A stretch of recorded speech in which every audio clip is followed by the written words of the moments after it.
This is cool, the brickwork on these old buildings. These were warehouses associated with the cigarette manufacturing plants, now repurposed as Amtrak's depot. Durham Station again. Look at this old building. Look, it's got a wood ceiling. And it's a museum in itself. Got the old seats. And there's a train that came to Durham. Welcome to Durham. Look at this cart here. Baggage cart. And there's the chapel, Duke. The Durham Hosiery Mill Band. E is for ESP. And here it is, X-ray sensory perception.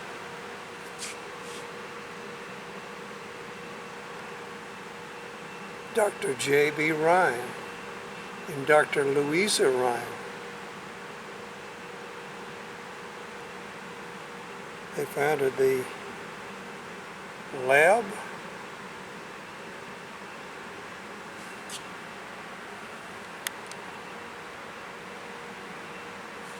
Well, whatever happened to the laboratory?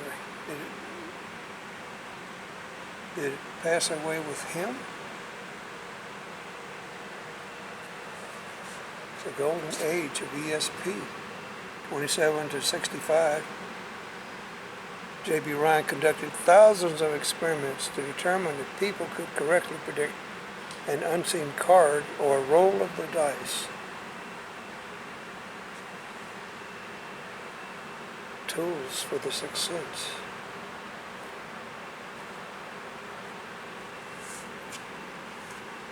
The Ryans of Durham. They had 4 kids. Here's the family.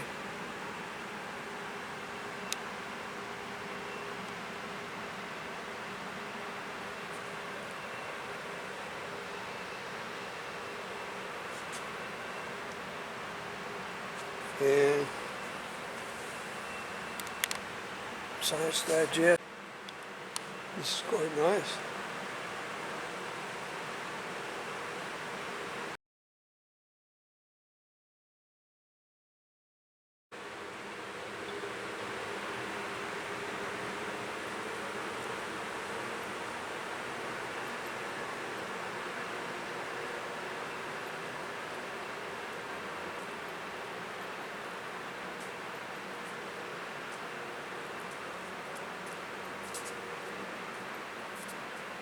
Look at this. This is not fake news. No way. 20,679. How did they pick that number up? Say the Luckies are less irritating because it's toasted. I used to get tobacco cards. Baseball player tobacco cards.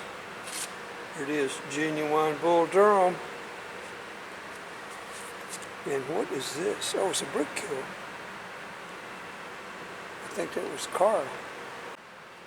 And look at this. This is historical figures in tobacco pouches.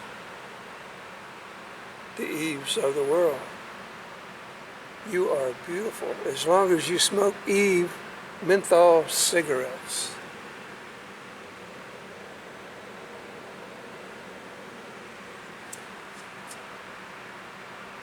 The Dukes and trading cards, making tobacco very American. James Buck Duke took a gamble on mechanizing cigarette manufacturing when was able to produce more cigarettes than anyone was smoking at the time. The new Bonsack tobacco cigarette machine made 200 cigarettes per minute for the Dukes. Even the most skilled hand rollers were only able to roll 3 or 4 cigarettes per minute. Increased production at a lower cost gave Duke a strong competitive advantage. Duke turned to advertising to create a bigger market for his product. Duke & Sons salesman John Featherstone Small developed the collectible trading cards printed on stiff cardboard found in cigarette cartons.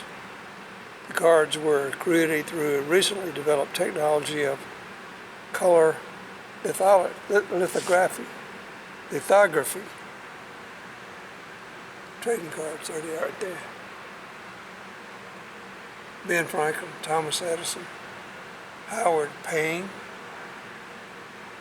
Beautiful, sometimes provocative images of stage and early film actresses.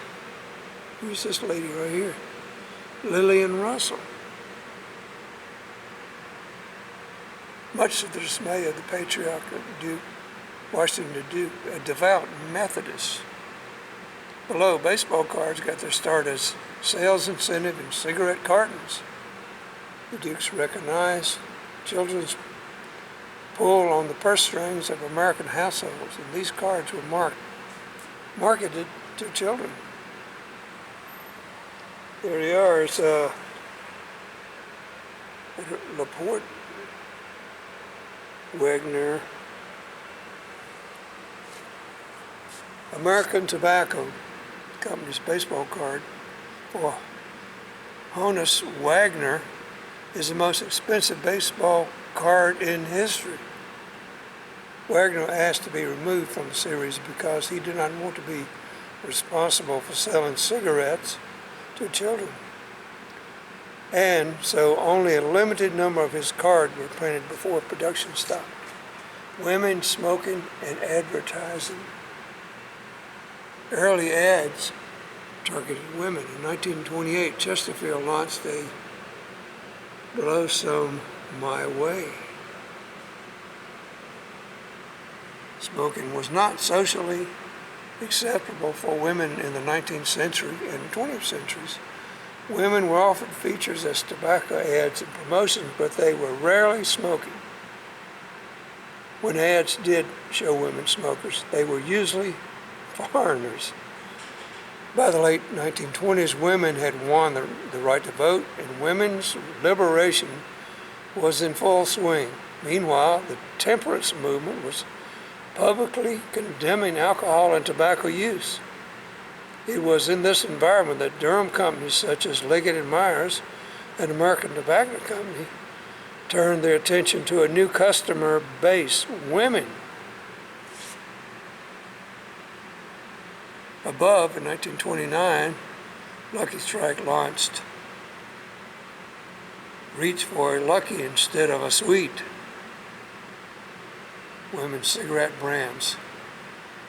1968, Philip Morris introduced Virginia Slims, marketed to young professional women. Attention please. Per our track safety and security measures, only passengers with a valid train ticket may be out on the train platform. All others watching trains, taking pictures, or dropping off passengers.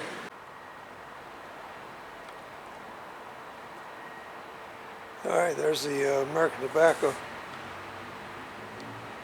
And here's Leggett & Myers.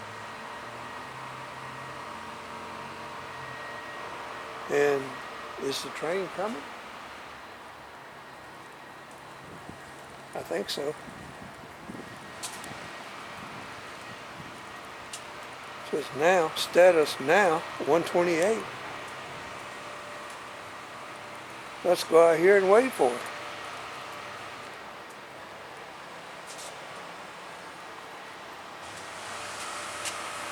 So look at the building here. Passengers, please be advised federal law requires all customers and employees to wear a mask at all times while on board trains and in stations. Where is the train?